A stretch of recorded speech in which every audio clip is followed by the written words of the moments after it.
Thank you, Steve. Kia ora tātou, ngā mihi nui kia koutou. What an amazing atmosphere in here. How is everybody doing? Has it been a good day? Has it been a good dinner? Great.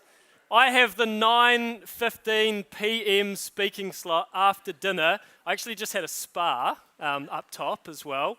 We'll try and keep this lively. So I'm going to share a couple of stories. The first is my story. I grew up in a tiny little place on the west coast of the South Island called Granity. Has anyone ever heard of Granity before? Great. Has anyone ever been to Granity? Wow, there's at least 50 hands up. It's about as rural as it gets in little old Aotearoa, New Zealand. Grew up, my mum was a nurse, my dad worked a few different labouring jobs. When I was about 10, my parents split up.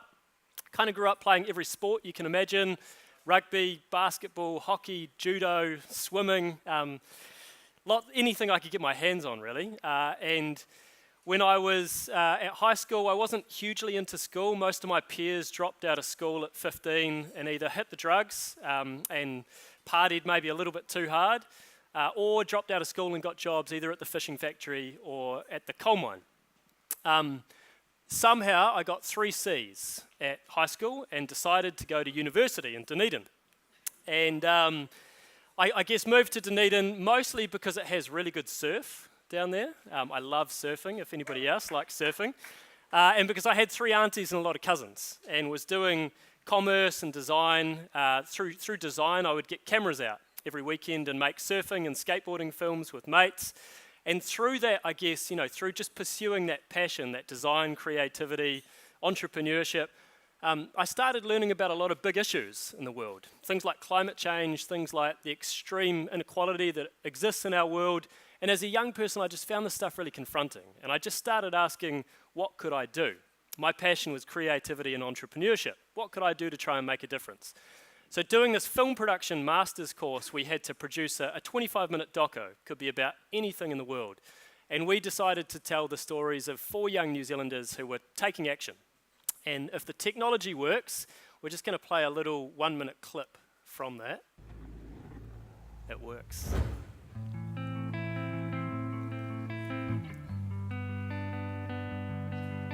Tahi tēnei kāmihi. Ia rangi nui e tū nei kia papatua nuku e takoto nei. I'm just one person. Together to talk about climate change, to look at the issue, to look at what we can do individually and as a crew to tackle the problem.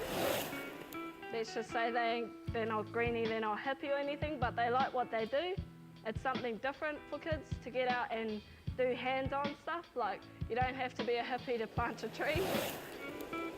You are one person. So be one person. We can actually make a difference. Woohoo! Woohoo! Woohoo!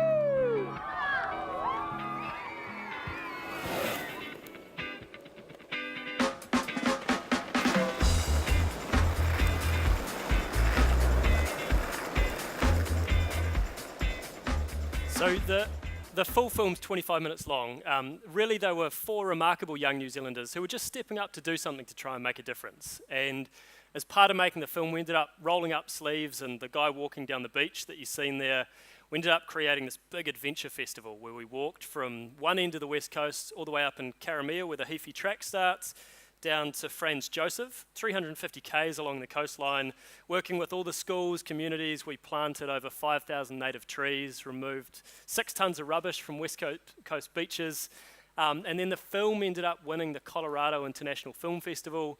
Was one of 3 finalists in the world for the BBC's Best Newcomer Award, and just blew me away how powerful the stories of these young Kiwis could be as a catalyst for conversation and action. And so hugely off the back of that, set up Inspiring Stories with this big, bold vision to see every young New Zealander unleash their potential to change the world. And it's been a pretty crazy journey since. So I guess throughout that time, we've built out a range of different programs and partnerships, Has anyone heard of a national event called Festival for the Future before? Couple of people, yeah. So I guess now, this is 7 years in, it's grown from a small-scale 100-person event to last year more than 1,300 young movers and shakers from right across the country, young professionals from businesses, from government, young leaders, 25 councils across the country who would support their youth councils, really as a platform to explore some of these big significant issues that affect our future as young people, showcase a really diverse range of entrepreneurship and leadership in action, and support young people to build their ideas and skills to make a difference for the future of our nation. A lot of the kind of stuff that we've built out as an organisation spans big events, it spans accelerator programs for young social entrepreneurs, and then increasingly we've been doing a lot more work in some of New Zealand's more rural and provincial communities, which, to be honest, I guess personally is where I see some of the biggest need in our country. So working in places like Kaikohi in the far north, Kawerau, Opotiki in the Eastern Bay of Plenty, west coast of the South Island, some of the more marginalised parts of our country where perhaps access to opportunity is not as strong as what it might be in the cities here in Auckland or Wellington or Christchurch. So I guess through my day-to-day, we've got a team now of 28 people, and just wanted to share a couple of stories of some of the incredible young people that we get to work with. The first is Joseph Ngāme Tuangaro, who grew up in Opotiki, is one of 6, a young Māori Cook Island lad who lost both of his parents from a young age. Now, Joseph has found himself at the hard edge of the justice system. He's found himself losing his parents at quite a young age, has found himself in some pretty dark places. Last year we had Joseph part of the Future Leaders program that we run in rural and provincial communities. Opportunities like bringing him along to Festival for the Future gave him the opportunity to share his story on stage to more than 1,300 people. TVNZ filmed it, put it out through TVNZ On Demand. His passion is to try and make a difference for other young people who might be experiencing challenging circumstances in the Bay of Plenty. And he went on last year to win a local hero medal as part of the Kiwi Bank New Zealander of the Year Awards. And has now plucked up the courage to go and study at Massey University, first in his family to do so. Aroha is an amazing young Māori woman who lives up in Kaikohi in the far north, who was born with quite a challenging disability, who has been bound to a wheelchair for most of her life, who has literally been told, no, you can't do that, you can't do that, you can't do that. To then last year she became head girl of Northland College. She's part of our Future Leaders program this year. Literally up until April this year, she had never been on a plane before in her life, which is something that I guess as New Zealanders, particularly in the cities, we kind of take that stuff for granted, So this year, really excited to share that next month, actually, we're bringing Aroha and 50 other young people from Kaikohi in the far north down to Wellington for Festival for the Future. It'll be the first time she's ever been to Wellington, get the opportunity to show some of these young people Parliament, the Beehive, where some of the big decisions are made in our country, as well as the opportunity to get totally inspired and then go back home and make a difference in their community. Irene Wakefield, who is a young Māori woman down in Wellington, who she experienced an abusive relationship, and coming through that wanted to do something to try and make a difference for other young, particularly young women, so that they didn't have to experience the same set of challenges that she did.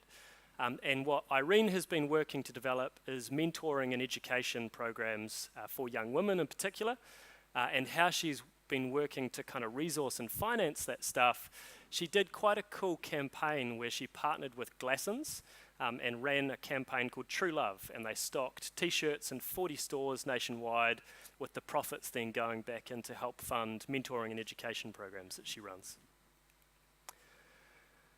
Bonnie and Hannah. Bonnie met a solo mum in Vanuatu who was trying to raise her children who had cataracts in both of her eyes. And Bonnie's not an eye surgeon, but wanted to do something to help.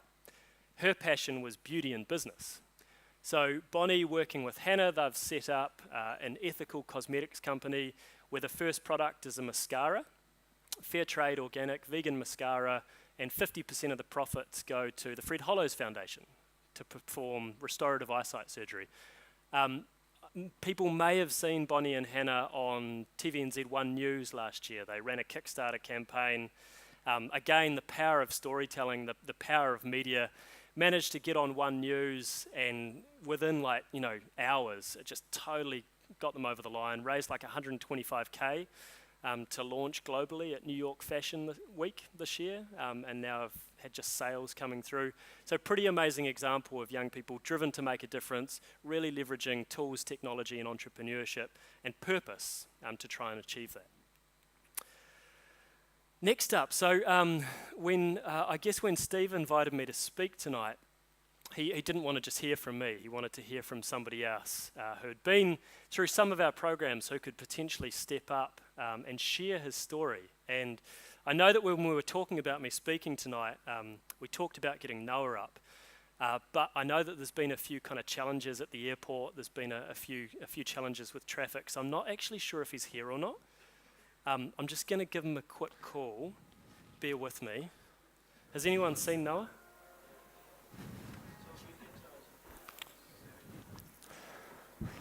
Noah. Noah, where are you?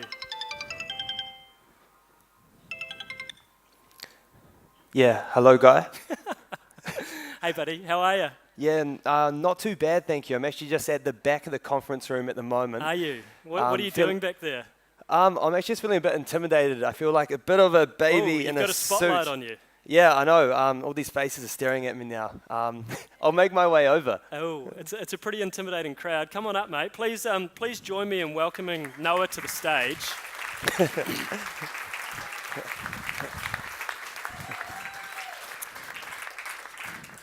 Pretty cool skit. Wasn't rehearsed at all. Pretty cool skit.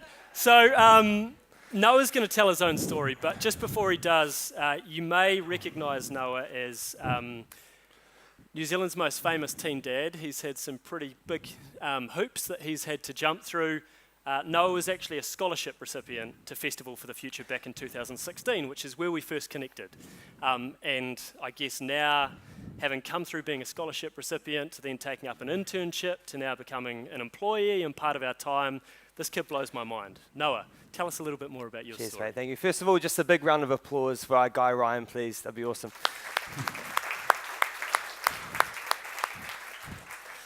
Cheers, guys. Well, about 3 years ago, my life changed forever. At the tender age of 16, I got told that I was going to become a father. And I don't know about you guys sitting here in this room today, but at whatever age you may be, if you're 16, if you're 25, 30, 40, or 38, becoming a parent, becoming a mum or a dad is one of the biggest challenges that life can ever throw at you. And when this was all happening for me, just like many teenagers, there's lots of stuff going on. I was so scared of the stereotype that was engraved inside of my head of being a young parent that I decided to bottle up this whole situation internally. Instead of going outside and telling my friends and my family for additional support, I kept this all on the side of myself. Because in my eyes, what a young dad was, or a young parent, was somebody who sat on the couch all day, put their hands in packets of Doritos and just chilled out and watched Netflix. And to be honest, I was so scared that I was going to fall into that statistic. And I didn't want other people's judgments to think that would be me as well. So the whole story kept on going on. I was gunning towards the head boy position at my college, Altair College, going through the application process there, and that had been a goal of mine since the very beginning of year 9. At the same time, to also make things a little bit more complex and confusing, so bear with me, my mum was also pregnant with my baby brother. So the last thing I wanted to do as a young 17-year-old was stress out my mum during her pregnancy. So I saved up to buy my first car so I could visit my daughter when she would be born after school without my parents getting too suspicious of why I'd been gone so long. I gained that head boy position at my school, but I still felt and I knew that something was missing. And then on the Friday night at Wellington Hospital, my little baby brother was born. And I got to see my mum there and my family all around her celebrating this new life that has just been brought onto this earth. And that was something absolutely amazing. And at this time, I still don't know and I still don't understand how my parents hadn't found out at this point. Because as you guys know, word spreads fast when you're a teenager. And then on the Sunday night, I was working my part-time job at New World, just down the road from where I live, stacking Granny Smith apples in the produce section. And I got a text that my ex-partner was going into labor, and suddenly this whole situation just came a whole lot more real. So, being the cheeky 17-year-old I was, who was going to become a dad and not telling his parents, I texted a couple of my best mates and said, hey, boys, the baby's on its way. It's actually happening. I need you guys to come pick me up so I can go see her tonight. So they picked me up. I snuck out the back door of my parents' house. It's crazy even myself just thinking back at this. I sound like a horrible teenager. I promise I'm not that bad. And they picked me up in their learner licenses and we drove into Wellington Hospital looking over our back for police cars. And I held my daughter for the first time. And that was the most surreal experience of my life. But something was missing. My family wasn't there. I had nobody to share this experience with. Well, my side of the family wasn't there. And that's something that hurt me really, really hard. So I knew after holding my daughter for the first time that I knew I had to put something into action and actually speak up around this situation and muster the courage to be man enough to voice this to my parents. I had many ideas around writing a letter and just putting it in their letterbox and then running away for a couple of weeks. But at that time, as I was head boy in my college, the school had hooked me up with a really awesome counselor who was helping me through this whole process. And she looked me dead in the eyes, and I remember sitting down in one of the sessions I had with her, and she said, Noah, it's like you're standing on top of a diving board. And the longer you're up there, the scarier and the harder the fall is going to be. And I think we all know that feeling, right? If you're bungee jumping or if you are genuinely on a diving board, the longer you leave it, the harder things are to do. So I texted my mum and I was like, Mum, I've got some massive news I need to tell you. Can I come home and speak to you? And being the mum she is, she replied, "Okay," full stop. So I got in my car and I went to go drive home, and usually it's about a 20-minute drive, but that daily 20-minute drive turned into an hour-and-a-half long drive full of wrong turns and lost directions. I was just trying to get lost to get myself out of this situation. That's how scared I was. And it wasn't until I pulled up to our driveway, I hobbled up the stairs, and my mum opened the door for me, and I was greeted and welcomed by the warmth of our fireplace and that nice welcoming smile of my mum. I, on the other hand, was an absolute mess. I had tears coming down my eyes, I had snot coming down out my nose, my face was red, I was sobbing. And my mum, as calm as she could be, just said, "Come on, son, let's go sit down on the couch and let's have a conversation." And I sat down on the couch and I looked at her, and she was so stone cold in many ways and so calm. I don't really know how to explain it. But she looked me dead in the eyes and she said, "Noah, I think I know what's going on. I think I know why you've been acting a bit different and a bit off these past couple of months." And my heart just dropped. I was internalizing, I was thinking, I was like, how does she know that I'm hiding that I have a daughter from her? That doesn't seem to add up. And she looked at me again. And you know that feeling when your mother or your mum and your dad or somebody in your family can see right through you. It might be your wife, it might be your husband. It's a scary feeling. She looked me right in the eyes and she said, "Noah, do you like boys?" I said, "No, Mum, it's almost quite the opposite."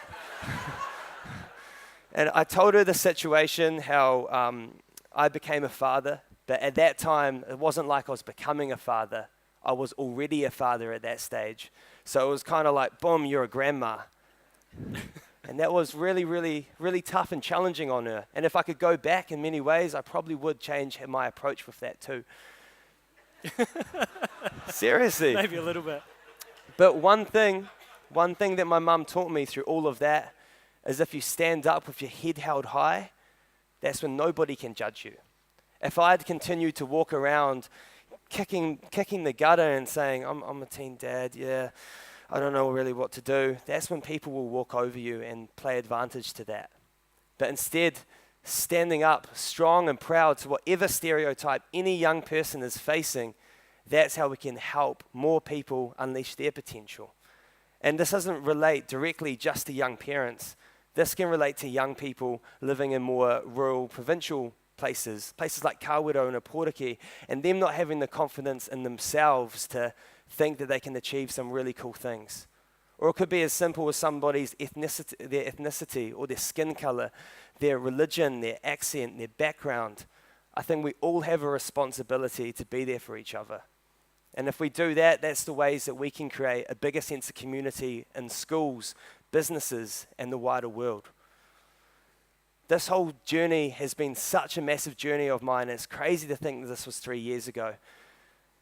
On my final year, after I told my parents and that whole crazy situation happened, I heard about this conference called Festival for the Future, which Gala was speaking on. And I applied to attend. I applied for a scholarship. I was late at Sunday night searching up cool things to do, and it popped up. So I applied for this application, and about a week later, I heard back that I had received a scholarship, and it was just the coolest news ever to have received. About a couple of weeks after that, I was on a plane up to Auckland to attend this conference, really having a key driver in myself, but not knowing how I can actually do something. I had a passion to help more people beat their own stereotype, but I didn't know exactly what to do with it. And then I heard a young Australian entrepreneur called Daniel Flynn, who was one of the keynote presenters at Festival for the Future 2 years ago. And he really opened my mind up to social enterprise and how much good can happen from business through his social enterprise called Thank You. They create really broad items, the likes of soaps, nappies, sanitary products, and then they sell that in such a competitive market and give 100% of their profits to fund water wells in third world countries and other initiatives really similar. And they're literally changing the world. And hearing Dan speak about this young Australian guy with a dream and doing what he's doing now, opened my mind up around how much good can happen from business. And exploring those other issues which is facing young New Zealanders, from the likes of climate change, inequality, so many more. After attending Festival for the Future, I kept in close contact with Guy, and I decided to replicate a similar model to Thank You. So I created my own social enterprise called Increase, and we collaborate with local New Zealand artists and put their artwork onto our t-shirts. And from there, we sell those t-shirts and we give 100% of our profits to fund young parents to attend world-class leadership development opportunities. So that's been an initiative that I've been running for about 2 years now. And last year I sent 3 young mums to Festival for the Future and 1 young mum to Outward Bound. So it's been a big, massive journey for me in that sense. I think at the end of the day, what I really want you guys to just walk away from my keynote presentation is that age doesn't determine if you're going to be a good parent, but being a good parent determines if you're going to be a good parent. Thank you guys very much. Have some water. Right there. Thank you, Noah. So, no, you're welcome to just hang out up on stage here if you want. Noah just turned 20 last week. Pretty remarkable. Like this lad just blows my mind. Wisdom beyond his years. Pretty old. And halfway to 40. Halfway.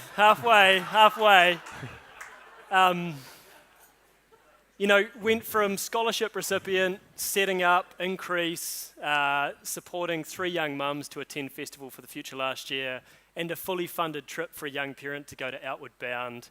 Noah then came on board as an intern, as part of our team. With that turned into some part-time employment. Now he's full-time as our head of youth engagement for Inspiring Stories. He's actually the keynote presenter later this week on Thursday for the New Zealand Youth Awards.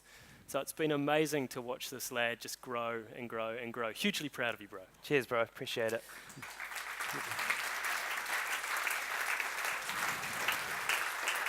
So just a couple more things to share before we wrap up. I guess millennials, right? So millennials is this buzzword that gets bandied around in lots of different circles, which broadly describes a demographic of young people born somewhere between 1980 and 2000, which is a huge time horizon. And like any generation, incredibly diverse within that. What's interesting is that that's about a quarter of our population here in New Zealand. And by 2020, millennials will be the biggest workforce on the planet. And there's so many things that are changing, including some of the things that many of you will have been exploring today and tomorrow as part of the summit. So Morgan Stanley put out a report late last year that talks about millennials driving a $7 trillion change in the investment industry in the US alone. So increasingly caring about the social and environmental impact of both purchase and investment decisions. And I think we're seeing that playing out in lots of different ways, where there's increasing demands and drivers for businesses to have a purpose right at their core. So what's the purpose that you serve beyond just making money? Many of you may have seen earlier this year the CEO of the biggest investment firm on the planet, BlackRock, put out a public letter to all of its investees saying that if you don't start to actually make a difference socially and environmentally, we're going to divest. And this is the CEO who controls $6.3 trillion, and that started to send ripple effects around the world, right? We've got some of the smartest business leaders on the planet, people like Sir Richard Branson, who are setting up initiatives like the B Team, continually asking that question of, well, how does business actually become more and more and more of a force for good? How can business actually start to tackle and make a real dent in some of these big issues of our time? And I guess, like Noah talked about, where we've got this generation of young people coming up who, on one hand, is more connected than any other generation in history. The tools and technologies that we have at our fingertips. On one hand, this generation coming through is better educated, has been through more kind of public schooling systems and education than any other generation in history. But at the same time, those tools and technology expose us to so many challenges, social and environmental and financial issues and inequalities in our world, that it's hard not to see that stuff. And it's hard not to be overwhelmed by that stuff. So one of the most important things that we can do as a nation is to back our young people, is to give them a sense of hope. Yes, we have some big challenges on our hands, but as a nation, as a country, as a species, we know that we can tackle these things. So I guess, our kind of challenge and invitation to you today is if you'd like to make a difference for young people in the future of this country, we would love to work with you in making that happen. Whether that's young professionals in your workforce, whether that's young people as part of your family, whether it's young people in the community that you want to invest in, support and make a difference for our nation, we'd love to work with you on that. One big opportunity that we wanted to share is Festival for the Future, happening in Wellington, end of next month. We're going to have 1,000 young movers and shakers from right across the country. Here's a little example of just some of the amazing creativity and ingenuity in our team. Just going to share a little promo vid, which we planned, shot, scripted, released in literally a couple of hours. Turned it around in a day, and I think released it 6 days ago, and it's already had about 20,000 views.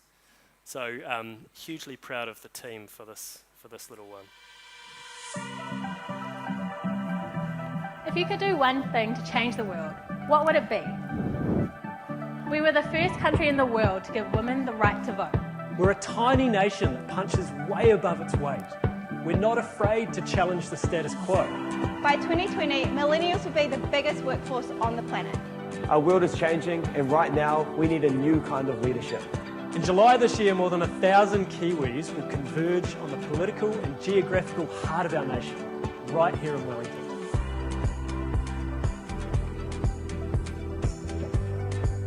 At Festival for the Future, we'll be asking the big questions. How do we actually tackle child poverty in New Zealand? How do we ensure that housing can be affordable, accessible and sustainable? How do we support better mental health and well-being? What will the new economy look like? And what are the new business models and technologies that will help to get us there?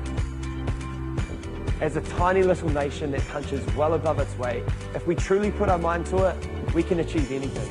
Festival for the Future 2018. Will you join us? Pretty amazing. You wouldn't think that that got turned around in like a day by a handful of young millennials with zero budget and has had 20,000 views in a week or just under. No way, no way. No way.